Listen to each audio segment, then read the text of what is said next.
welcome back. Today we're going to be talking about restoration of the GT bubble font logo chain.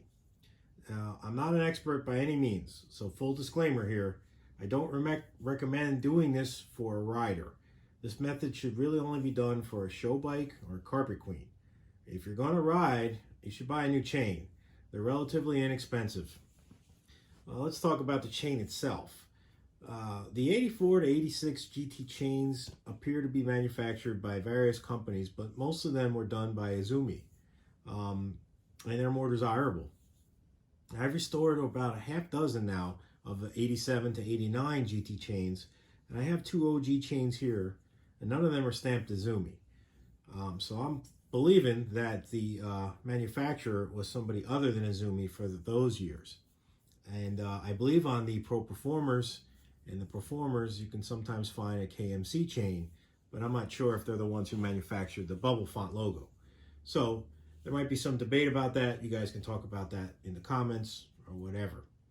Now, on the freestyle versions, the chains are always showing up to be 3/32. And what that means is, here's a 1/8 wide Izumi.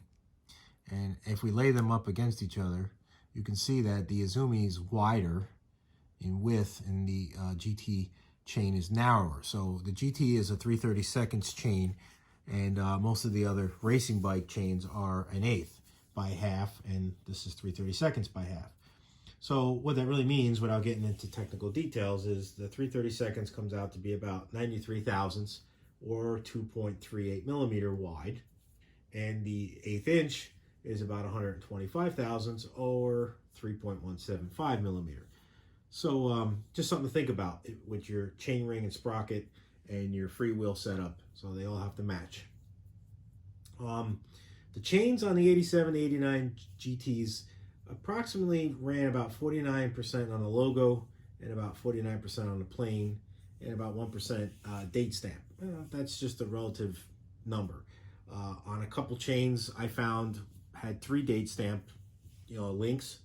On another, I found none. In fact, I have one here that I scoured it and I can't find a date stamp anywhere. So that's weird.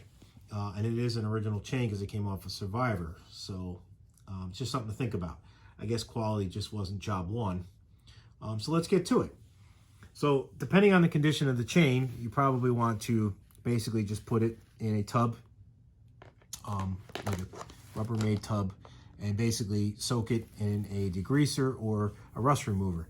I prefer to use like a vapor rust, but you can choose to use vinegar, white vinegar, or lemon, lime juice and salt. Whatever method you prefer, that's fine. Basically, I soak it about 10 to 24 hours and check it occasionally to see what the status is. And once it gets pretty much clean, you can take it out and dry it off and just spray it with a little WD-40. And then inspect the chain thoroughly and look for things that are abnormal. I don't know if you can see this. It might not zoom, focus, but there's cracks in those links. So that was discovered, after cleanup, and those aren't useful for anything.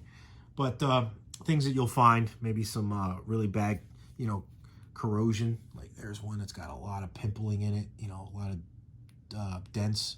So, that one might not be useful for anything as well. And basically, step 2 is going to be, disassembly. I just use a regular chain breaker that you can buy, like, on Amazon or wherever. It's not really expensive.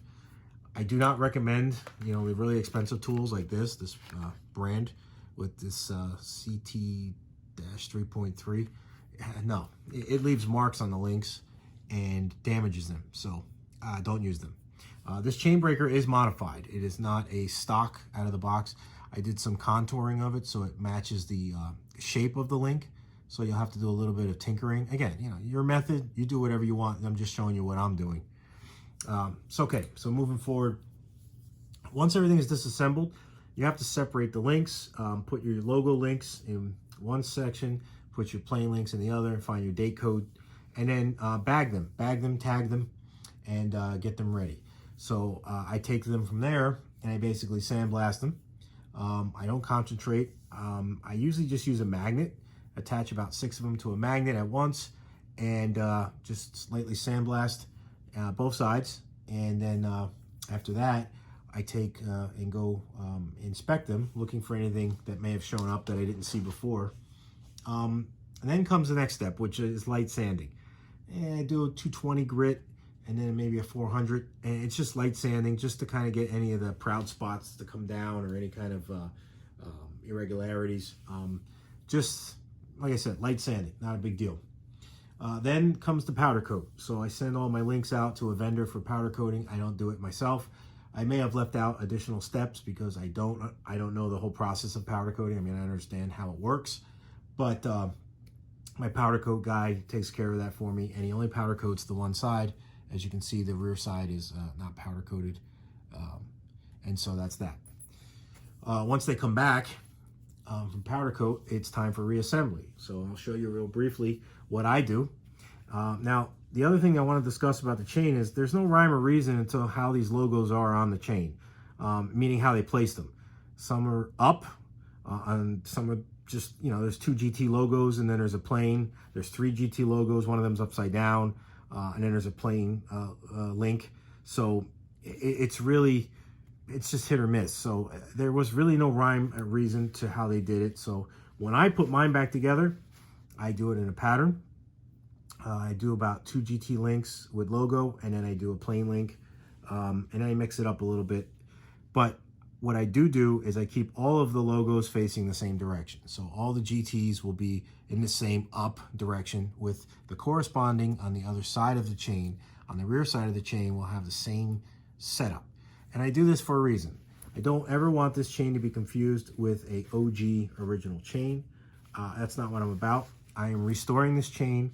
It is original parts, but to me, it's no longer the original chain that came from the factory. So that's my way of distinguishing it, and I'm not trying to pawn it off or pass it as original.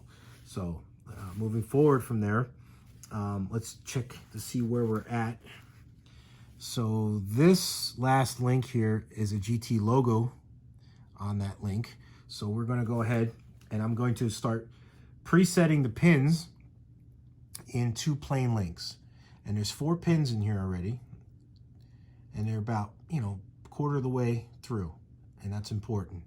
And so what we're going to do is we're going to take this and lay that on there. And we're going to get our next inner link. All right. And then we're going to put on the other side. So we're going to basically sandwich it and make this. And that keeps everything in line. And the alignment is important. And I'm just going to take the same chain breaker that I had before. And I'm going to put this in here. And I'm just going to push the pin through and knock the other pin out. Okay? And it's as simple as that. That pin just fell out. I'm sure you just saw that. I'm going to go to the next one.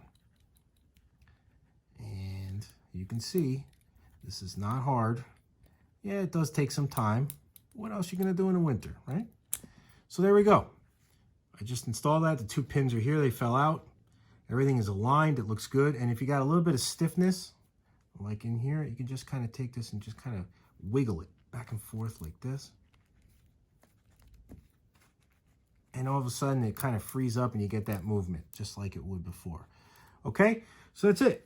And you just continue on that pattern, whichever way you want. You know, you can do it your own way. You can set up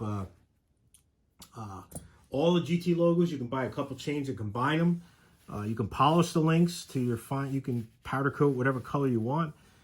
So it really opens up a lot of possibilities. But it comes out nice, and I think it's well worth it. And to restore and save some of those chains that were bad. I mean, I'm going to show some pictures of what this chain looked like when I first got it and what it looks like now. I mean, we're talking, you know, that almost looks new. I mean, that's beautiful. So, again, there are some differences in the links themselves, but for the most part, they're sort of the same shape. But, you know, you can't really use other brands because they're already stamped with things like date codes and the brand Izumi or KMC. So you got to kind of stick to this GT chain in order to make it right. So try not to ruin any of the links. And of course, when you get these cracked ones or ones that are damaged, it's unfortunate. So that's it. Any questions or comments, just leave them down, you know where, and I'll try and answer them. I may have left something out. Maybe you can point that out, or you have any questions, that's cool. So hit the subscribe button, and if you like it, that's great. Just have a great day, and I'll see you in some more videos. All right, bye-bye.